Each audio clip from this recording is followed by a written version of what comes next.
Thank you. Thank you, Fran, for that introduction. As Milton's wife said to Milton of Milton's Paradise Lost. It seems a little long to me, but I liked it. Not long ago, I was reading about the problem of gridlock on the freeways of Southern California, the traffic jams which cripple the city, stranding millions and laying waste to time and energy and the environment. Gridlock is as serious and as impenetrable a problem as any we face, a dilemma without cure, without solution, like everything else in the world, it seems. Some smart folks concocted a computer simulation of gridlock to determine how many cars should be taken off the road to turn a completely jammed and stilled highway into a free-flowing one. How many cars must be removed from that commute until a 20-mile drive takes 25 minutes instead of 2 hours? The results were startling. 4 cars.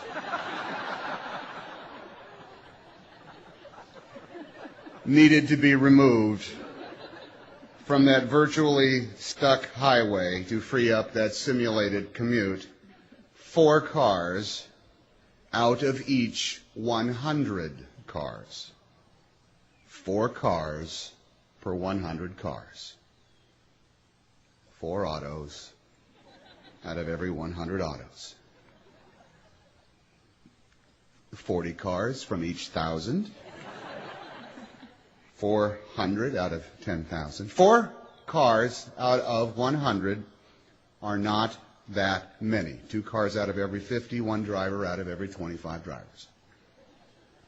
Now, if this simulation is correct, it is the most dramatic definition in earthly science and human nature of how a simple choice will make a jaw-dropping difference to our world.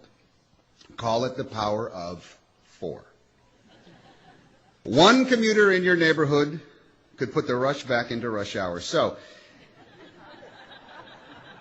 if merely 4 people out of 100 can make gridlock go away by choosing not to use their car, imagine the other changes that can be wrought by just 4 of us, 4 of you, out of 100.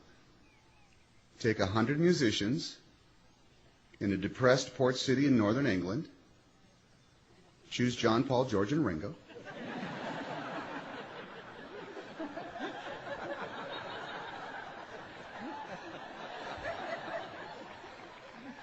You have Hey Jude.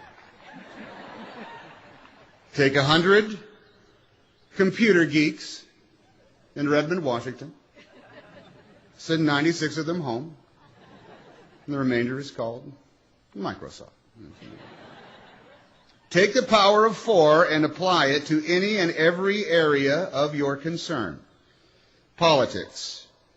4 votes swung from 100 into another 100 is the difference between gaining control and losing clout. Culture.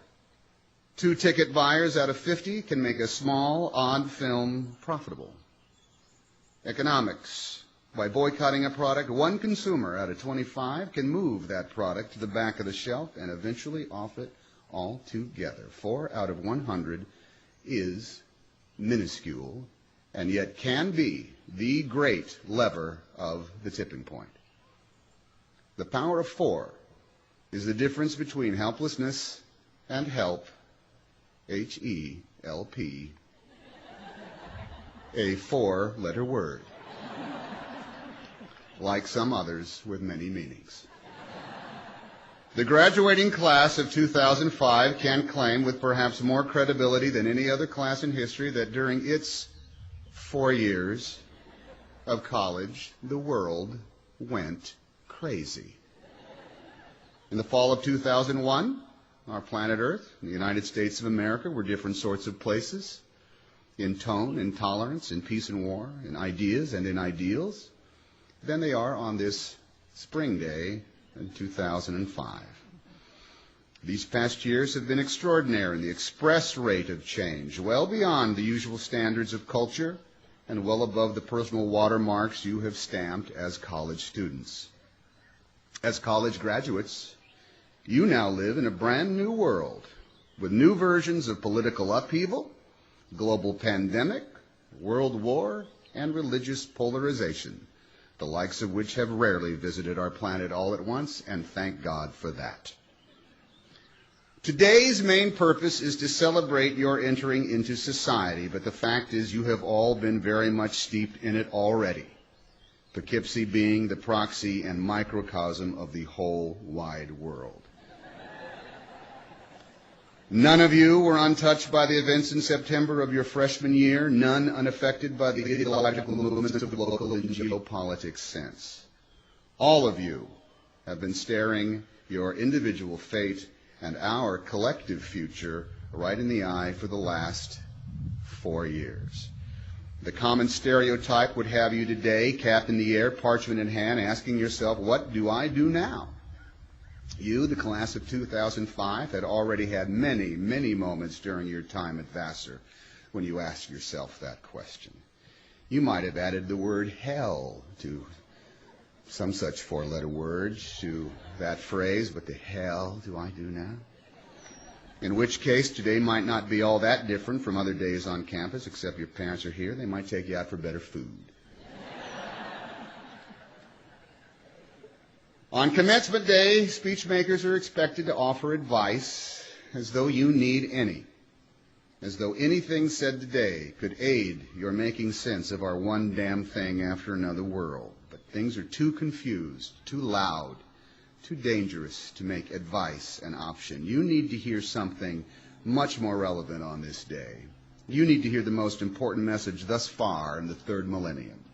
You need to hear a maxim so simple, so clear, and so evocative that no one could misconstrue its meaning or miss its weighty issue, so here goes.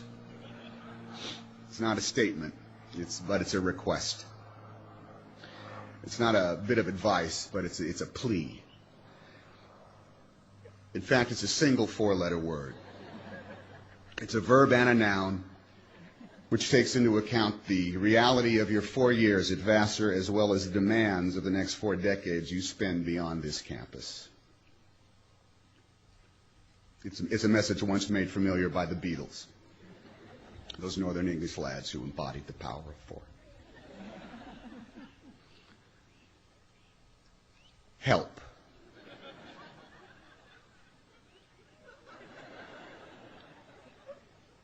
Help. Help!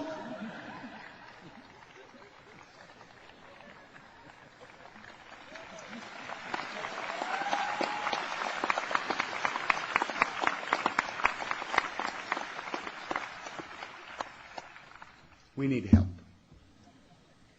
Your help. You must help. Please help. Please provide help. Please be willing to help. Help, and you will make a huge impact on the life of the street, the town, the country, and our planet. If only 1 out of 4 of each 100 of you choose to help on any given day, in any given cause, incredible things will happen in the world you live in. Help publicly, help privately, help in your actions by recycling and conserving and protecting, but help also in your attitude. Help make sense where sense has gone missing.